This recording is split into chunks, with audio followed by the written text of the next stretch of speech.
की ओर जाए और बाद में दुख भोगे।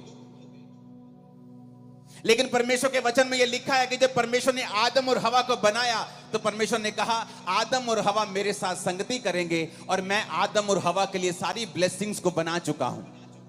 मैंने अदन का बाग बनाया, मैंने आदम के लिए पक्षी सब कुछ बनाया, आदम को लास्ट में बना के वीआईपी की तरह उस बाग में रख दिया। अब आदम तू मेरा पीछा करेगा, तो मेरी संगति करेगा और मैं सारे सुख जो तेरे लिए ही बनाए गए हैं मैं वो तुझे दे दूंगा।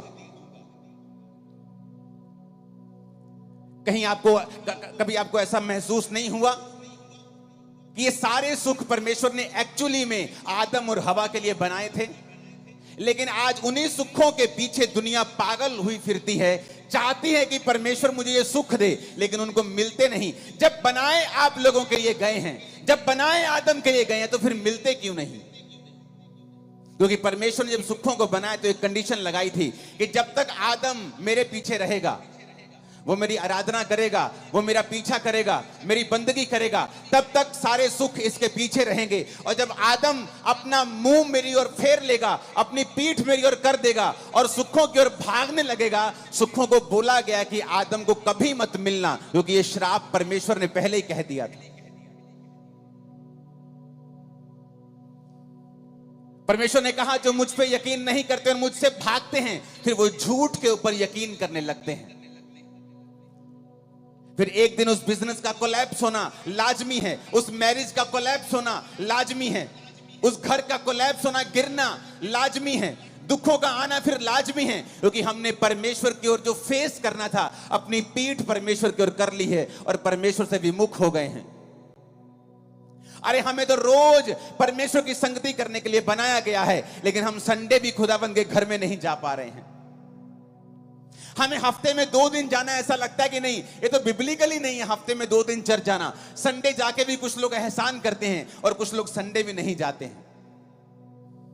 जिस आदम को रोज परमेश्वर की संगति में रहने के लिए बनाया गया, वो आदम परमेश्वर से विमुख होकर बाकी वो सारे काम कर रहा है उन्हीं सुखों को पाने के लिए जो परमेश्वर ने आप लोगों के लिए ही बनाए हैं, लेकिन वो आपको मिल नहीं रहे। कहीं तो कमी है, कहीं तो मिसिंग पॉइंट है। किथे तक कुंडी हैगी पंजाबी च कहंदे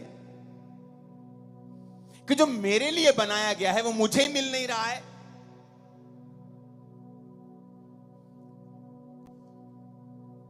जो वचन मैं आपसे बोलने वाला हूं, अगर आप उसे समझ गए, अगर आप अपनी वर्थ समझ गए कि आप कौन हैं, आप क्या हैं परमेश्वर की निगाह में, जब परमेश्वर आपको देखता है तो किस सोच के साथ और कैसी निगाह के साथ आपको देखता है, अगर आज आप ये वचन समझ गए, आप अपनी जिंदगी में कभी भी फेल नहीं होंगे। मैंने कहा कभी भी। आप 100 बार लड़ेंगे और 100 बार जीतेंगे, एक भी बार फेल नहीं होंगे। लड़ाई हमारी किसी व्यक्ति के साथ नहीं, किसी धर्म के साथ नहीं है। मैं आपका धर्म बदलने यहां पे नहीं आया, मैं आपका मन बदलने के लिए आया हूं। क्योंकि जीसस ने जब प्रीच करना शुरू किया तो नहीं कहा धर्म बदल लो, जीसस ने कहा मन फिराओ, मेटामोनियो, अपने सोचने के तरीके को बदल लो। तुम सोचने का तरीका बदल लोगे, मैं तुम्हारी जिंदगी में बड़े काम करूंगा। बाइबल पढ़ के देख लो, हर बड़ा मिरेकल मन फिराने से हुआ है। हन्ना ने मन फिराया, प्रभु के भवन में जाके प्रार्थना करने लगी। पहले क्या करती थी? रोती थी, हस्बैंड से लड़ती थी, दूसरी पत्नी के बच्चे हैं, मेरे को क्यों नहीं है, मैं खाना नहीं खाऊंगी। घर में कलेश होता था, ड्रामास होते थे, आंसू होते थे, ड्रामास होते थे, लड़ाइयां होती थी, कलेश होता था, कंट्रोवर्सीज होती थी घर में।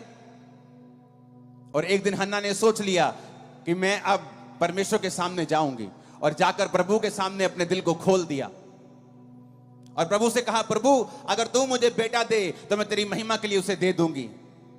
और प्रभु ने उसकी कोख को खोला, क्योंकि अब वो परमेश्वर के लिए जीना सीख गई थी। अब उसे मालूम होने लगा था कि मेरा जीने का मकसद सिर्फ बच्चे पैदा करना नहीं है, बल्कि यह भी देखना है कि प्रभु को क्या चाहिए, परमेश्वर के राज्य में किस चीज की जरूरत है। क्योंकि उस समय प्रभु को एक नबी चाहिए था, लेकिन किसी का आत्मा खुला नहीं हुआ था, तो परमेश्वर ने हन्ना की कोख को बंद कर दिया कि जब तक तू मेरी आवाज को सुनेगी नहीं आत्मा में और इस संसार में बिजी रहेगी, मैं भी तेरी कोख को बंद करके रखूंगा। बाइबल में कहीं नहीं लिखा है हन्ना की कोख को शैतान ने बंद किया हुआ था। वचन में लिखा है हन्ना की कोख को यहोवा ने बंद करके रखा था, और जब वो यहोवा के सामने जाके प्रार्थना करती है, उसकी कोख को यहोवा ही खोलता है। कई बार आप सोचते हैं क्योंकि आपके रिश्तेदार ने आपकी हेल्प नहीं की, इसलिए आप जिंदगी में अभी तक वहां नहीं पहुंचे।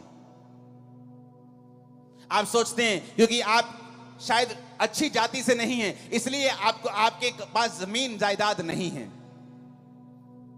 आप एक अमीर परिवार में नहीं जन्मे हैं, इसीलिए आप बरकत में नहीं हैं।